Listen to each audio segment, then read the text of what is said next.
Hello everyone and welcome back to SabreTV. I'm Kinsey. And I'm Lily. Recently, Waite Park has been attracting some big name musicians to perform in the local area.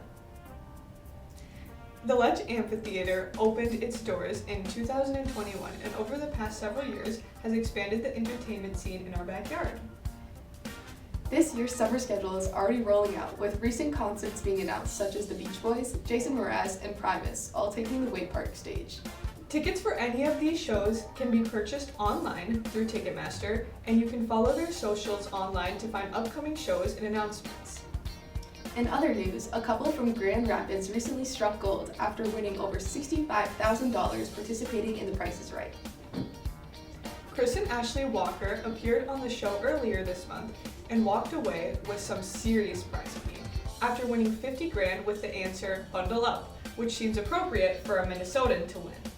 And now we have Wyatt and Baylor with sports. Over the weekend, the girls' gymnastics team placed second at sections in Moorhead, and they had two individuals qualify for state. Sophomore Cami Weber will be competing on vault, and sophomore Allie Tromberg will be competing on floor. Also on Saturday, the girls' dance team competed at state over the weekend, where they placed 7th in jazz on Friday and 6th in kick on Saturday. On Thursday, our boys' basketball team heads up north to take on the Brainerd Warriors. Friday, you can catch our girls' basketball team compete against the Brainerd Warriors on our home court.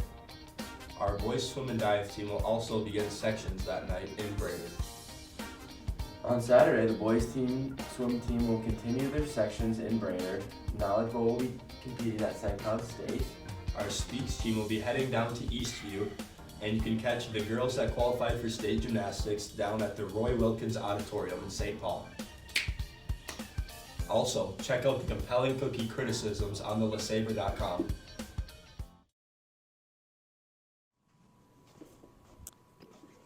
It's breakfast time.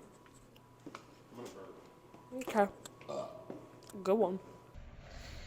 Hey everybody, welcome to Sabre on the Street. I'm Hadley, and today we're talking about backpacks. TV. Okay. Hello. What's the weirdest thing in your backpack? I have a ridiculous amount of cranberries in my bag.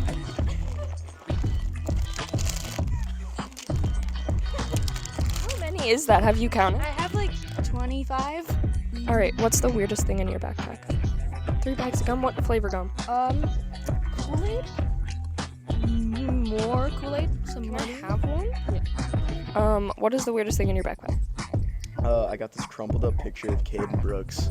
He's my idol. Actually, it's a screwdriver from Henning's classroom that I won in a game of Kahoot. Final Fantasy 12. Thank you. Okay. What's the weirdest thing in your backpack? A pitch pipe. But it's not weird, it's me. No, but it's a little bit weird because that's like not a normal person thing. What's the weirdest thing in your backpack? A rubber ducky. What does the rubber ducky look like? A ducky. Okay. A frisbee. Why do you have a frisbee? You never know when the opportunity arises to toss a disc. I mean, it's 47 degrees out today. That's a fair point. What's the weirdest thing in your backpack? Probably like vitamins. What's the most interesting thing in your backpack? I have a troll. What's the weirdest thing in your backpack? That's 10 pound weights. All right, are you ready? Okay, what's the weirdest thing in your backpack? It's this thing. It makes like a boing noise. Can you do it? Okay. Okay, awesome. Thank you. Our main segment this week revolves around first responders and Minnesota's response to a recent tragedy in Burnsville. Early Sunday morning saw the loss of 3 first responders from a domestic dispute in Burnsville: Officer Paul Emestrand, Officer Matthew Rouge, and firefighter-paramedic Adam Finstead. The loss has sparked a massive response from communities across the nation, especially from Minnesota. Several fundraisers have been cropping up to support the families of the victims of the shooting. Minnesota-based nonprofit Soldier 6 have launched a new shirt design, with profits going to support the families. Small and local businesses have also held fundraisers, with profits going directly to the families and community. Several online fundraiser sites have raised thousands from individuals who felt compelled to donate, though the response from other first and emergency responders have been seen throughout the entire state. I think it gets me emotional because I do believe that overall our state and the city, the residents do support us. And when I see the outcry and I see the flowers, I see the people on the sides of the road lining it, it makes me very thankful and very emotional and just thankful. Yep, absolutely.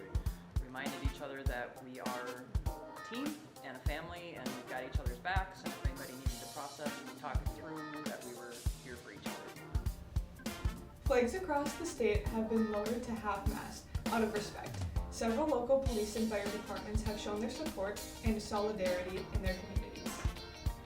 The Minnesota Senate held a moment of silence for the 3 brave men who lost their lives that morning. Several Minnesota officials have expressed their support online.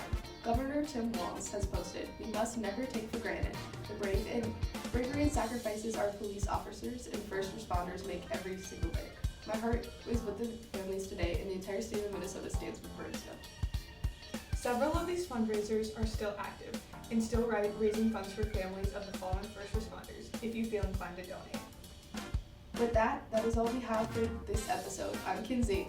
And I'm Lily, signing off.